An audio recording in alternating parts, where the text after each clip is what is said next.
नमस्कार दोस्तों, मैं हूं आपका दोस्त वरुण और स्टॉक मार्केट नर्सरी चैनल में आप सबका स्वागत है। आज के इस वीडियो में हम जॉर्ज एस क्लासन की लिखी हुई एक बहुत ही famous book the richest man in Babylon के 5 इंपॉर्टेंट लेसन्स के बारे में डिटेल में डिस्कशन करने वाले हैं।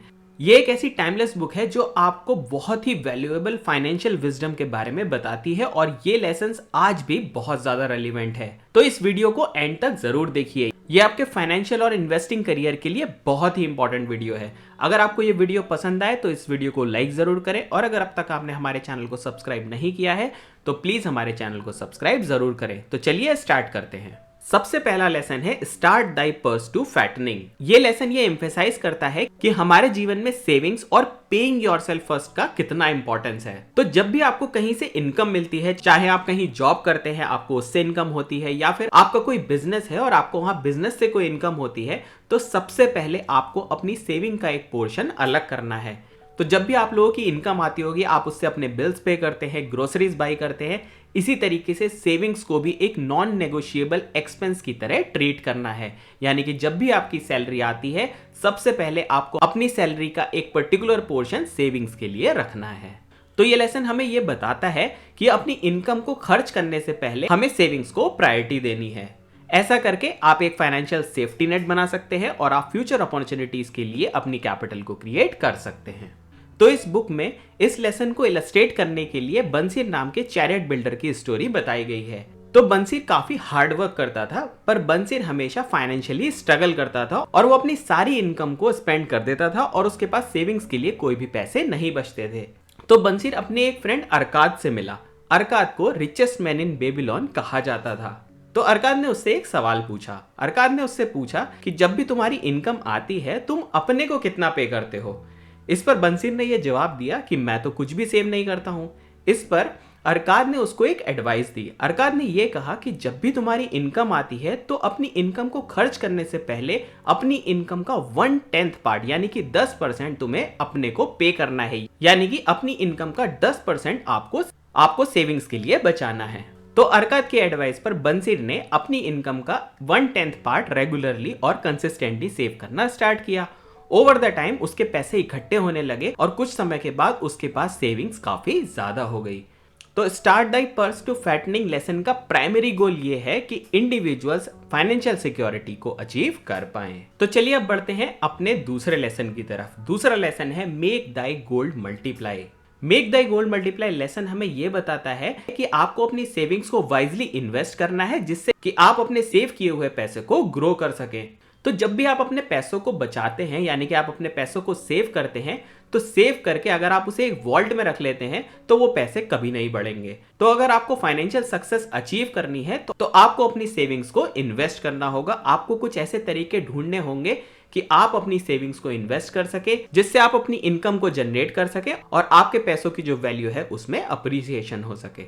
तो richest man in Babylon book में इस पर्टिकुलर लेसन के लिए अरकाद की स्टोरी को बताया गया है। तो जैसा कि हमने डिस्कस किया था कि अरकाद जिसको रिचेस्ट मैन इन बेबीलोन बोला जाता है वो ये बताता है कि उसने अपनी सेविंग्स को किस तरीके से वाइजली इन्वेस्ट किया और उस इन्वेस्टमेंट के दम पर वो सबसे वेल्दी इंसान बन सका। तो अरकाद अपनी स्टोरी में ये बताता है कि किस तरीके से उसने गरीबी से अपना जीवन स्टार्ट किया बट धीरे धीरे अपने पैसों को सेव करना स्टार्ट किया, उन पैसों को बहुत ही वाइजली इन्वेस्ट किया और धीरे धीरे करके उसने काफी बड़ी वेल्थ को बना लिया था। तो अपने पैसों को वाइजली इन्वेस्ट करने के लिए आप क्या कर सकते हैं? आपको मार्केट में डिफरेंट इन्वेस्टमेंट अपॉर्चुनिटीज को सर्च करना है। ये अपॉर्चुनिटीज हो सकती हैं जैसे कि किसी बिजनेस में इन्वेस्टमेंट करना, स्टॉक्स खरीदना, बॉन्ड्स खरीदना, रियल एस्टेट में इन्वेस्ट करना या फिर कोई अदर इनकम जनरेटेड एसेट्स को एक्यूमुलेट करना। तो आपको अपने सेव किए हुए पैसों को इन सभी एसेट क्लासेस में डाइवर्सिफाई तरीके से इन्वेस्ट करना है। यानी कि आप अपनी सेविंग्स का कुछ पार्ट बिजनेस में इन्वेस्ट करते हैं, कुछ के बॉन्ड्स खरीदते हैं, कुछ के स्टॉक्स खरीदते हैं और कुछ पार्ट का रियल एस्टेट में बाय करते हैं। तो जब भी आप किसी भी पर्टिकुलर इन्वेस्टमेंट को करते हैं यानी कि आप अपने पैसों को किसी एसेट क्लास में इन्वेस्ट करते हैं तो इन्वेस्ट करने से पहले आपको उस पर्टिकुलर इन्वेस्टमेंट के रिस्क और रिवॉर्ड्स के बारे में अच्छे से रिसर्च करनी है और उसे अच्छे से समझना है। उसके बाद ही आपको अपने पैसों को इन सभी एसेट क्लासेस में डाइवर्सिफाई तरीके से इन्वेस्ट करना है। तो अगर हम लेसन नंबर 2 की समरी को समझें तो ये लेसन हमें ये बताता है कि लॉन्ग टर्म फाइनेंशियल सक्सेस को अचीव करने के लिए आपको अपने सेव किए हुए पैसों को एक जगह पर नहीं रखना है, उनको आपको किस तरीके से मल्टीपल एसेट क्लासेस में इन्वेस्ट करना है ताकि वो फ्यूचर में आपको एक वेल्थ जनरेट कर दे। तो चलिए अब बढ़ते हैं अपने तीसरे लेसन की तरफ। तीसरा लेसन है guard Dai treasures from loss. तो ये लेसन हमें ये बताता है कि जब भी आप अपने पैसों को इन्वेस्ट करते हैं तो इन्वेस्टिंग के साथ आपको अपनी वेल्थ को प्रोटेक्ट भी करना है, क्योंकि जब भी आप अपने पैसों को इन्वेस्ट करते हैं तो मार्केट में इन्वेस्टमेंट के साथ एक रिस्क भी अटैच होता है, तो आपको उस रिस्क को मैनेज करना है और उसके बारे में सतर्क रहना है।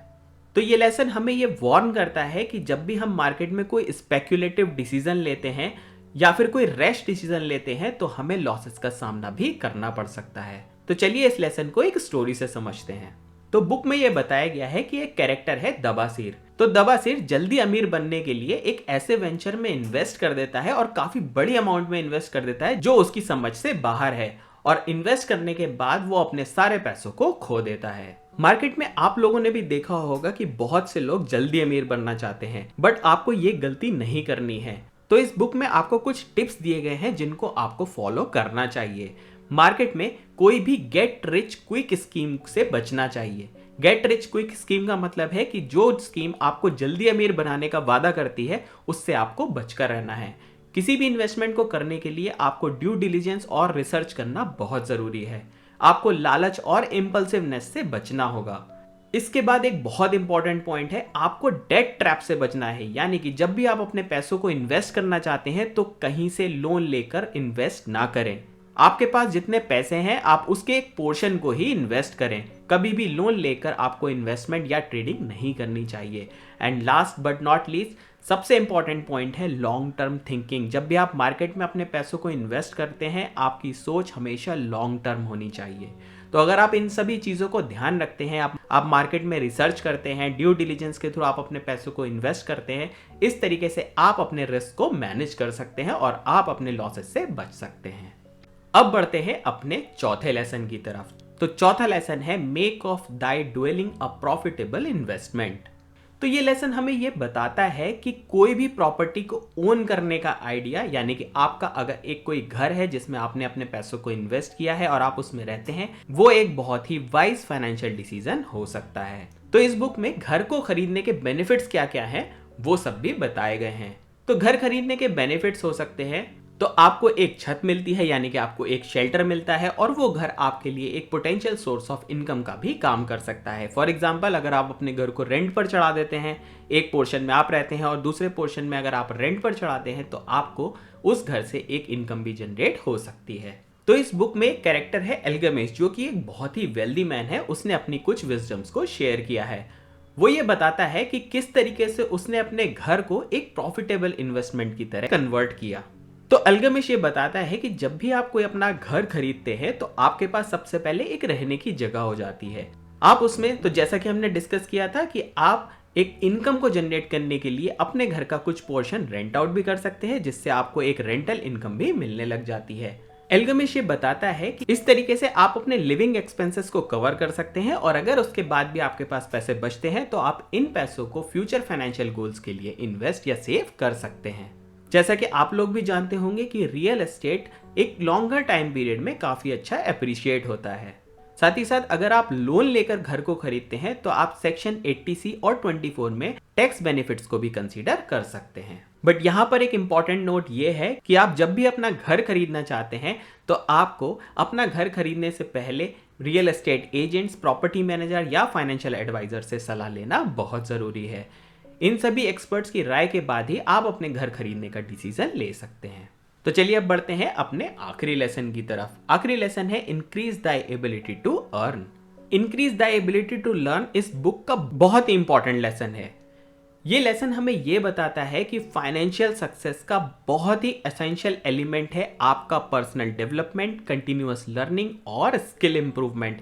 यानी कि टाइम टू टाइम आपको अपने पर्सनल डेवलपमेंट पर ध्यान देना है, आपको लगातार पढ़ाई करनी है, आपको नई चीजें सीखनी है और आपको अपने स्किल्स को टाइम टू टाइम ग्रो करना है। तो इस बुक में एक कैरेक्टर है मैथॉन। जिसने अपने पर्सनल एक्सपीरियंसेस के बारे में डिटेल में बताया है। उसने ये बताया है कि किस तरीके से एक पर्टिकुलर स्पेशलाइज्ड नॉलेज को एक्वायर करके उसने अपनी लाइफ को ट्रांसफॉर्म किया है। उसने ये बताया है कि फाइनेंशियल एजुकेशन आपके कमाई के तरीके को बहुत ही ज़्यादा बढ़ा सकता है। उसने ये बताया कि वो किस तरीके से फॉर्मल एजुकेशन लेता था, उसने किस तरीके से काफ़ी बुक्स पढ़ी हैं। तो अगर आप लोग भी कोई पर्टिकुलर स्पेशलाइज्ड नॉलेज लेना चाहते हैं तो मार्केट में बहुत सारे रिसोर्सेज अवेलेबल हैं। आप डिफरेंट फाइनेंशियल एजुकेशन बुक पढ़ सकते हैं, आप डिफरेंट सेमिनार्स अटेंड कर सकते हैं। यूट्यूब पर भी बहुत सारे फाइनेंशियल एजुकेशन वीडियोस अवेलेबल हैं जिनकी मदद से आप एक स्पेशलाइज्ड नॉलेज को एक्वायर कर सकते हैं। इंग्लिश में एक कहावत भी है, the more you know the more skilled you become, यानी कि आप जितना ज़्यादा चीज़ों को समझेंगे आप उतने ही ज़्यादा स्किल्ड बनेंगे। तो आपको अपनी इनकम को बढ़ाने के लिए मार्केट में लगातार अपॉर्चुनिटीज़ को ध्यान देना है। ये अपॉर्चुनिटीज़ आपको स्किल ग्रो करके ही मिलनी स्टार्ट हो जाएंगी। तो आपको किसी भी पर्टिकुलर फील्ड में सिर्फ जनरल नॉलेज को गेन नहीं करना है। अगर आप उस पर्टिकुलर फील्ड का एक्सपर्ट बनना चाहते हैं तो आपको कड़ी मेहनत करनी होती है, और कड़ी मेहनत करने के बाद ही आप किसी पर्टिकुलर स्पेशलाइज्ड नॉलेज को एक्वायर कर सकते हैं। तो अगर आप लोग भी अपनी लाइफ को ट्रांसफॉर्म करना चाहते हैं तो आपको इन पर्टिकुलर स्किल्स को एक्वायर करना होगा। आपको समझना होगा कि टाइम मैनेजमेंट और प्रोडक्टिविटी कैसे बढ़ाई जा सकती है, आप किस तरीके से अपने टाइम को मैनेज कर सकते हैं, आप किस तरीके से ज़्यादा प्रोडक्टिव हो सकते हैं।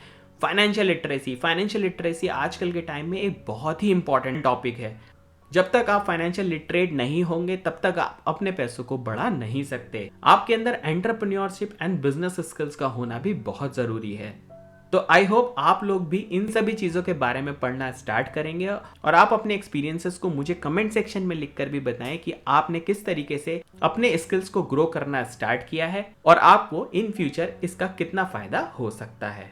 तो मार्केट में एक और कहावत ऐसी है कि investment in your education skills and personal development, यानी कि सबसे पहले आपको जो इन्वेस्टमेंट करनी है वो आपको अपनी एजुकेशन स्किल्स पर और पर्सनल डेवलपमेंट पर करनी है। आपको ज़्यादा से ज़्यादा समय अपनी पर्सनल डेवलपमेंट को ग्रो करने के लिए देना है। तो जब भी आप अपनी पर्सनल डेवलपमेंट या स्किल्स को ग्रो करते हैं उससे आप अपनी अर्निंग पोटेंशियल्स को बढ़ा सकते हैं और आप नई अपॉर्चुनिटीज़ को आसानी से सर्च कर सकते हैं। तो आई होप आपको आज का ये वीडियो बहुत पसंद आया होगा। अगर आपने इस वीडियो से कुछ सीखा है तो मुझे कमेंट सेक्शन में ज़रूर लिखिए, मुझे आपके कमेंट्स का इंतज़ार रहेगा। अगर आपको ये वीडियो पसंद आया तो इस वीडियो को लाइक ज़रूर करें और अपने फ्रेंड्स के साथ शेयर ज़रूर करें। अगर आपने अब तक हमारे चैनल को सब्सक्राइब नहीं किया है तो प्लीज़ चैनल को सब्सक्राइब ज़रूर करें।